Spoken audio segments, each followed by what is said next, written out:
बदलापुर यौन शोषण मामले के आरोपी अक्षय शिंदे को 26 अगस्त तक पुलिस कस्टडी। वकील पत्र लेने से वकील संगठन का इनकार। राज्य भर में चर्चित 2 मासूम विद्यार्थियों के यौन शोषण मामले के आरोपी अक्षय शिंदे को आज सुबह 10 बजे कल्याण न्यायालय में पेश किया गया।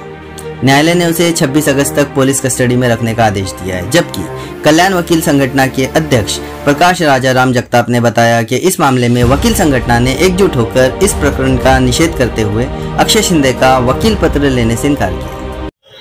ही अतिशय निंदनीय आहे, घृणास्पद आहे आणि हिंस्र श्वापदाला लाजवणारी घटना आहे।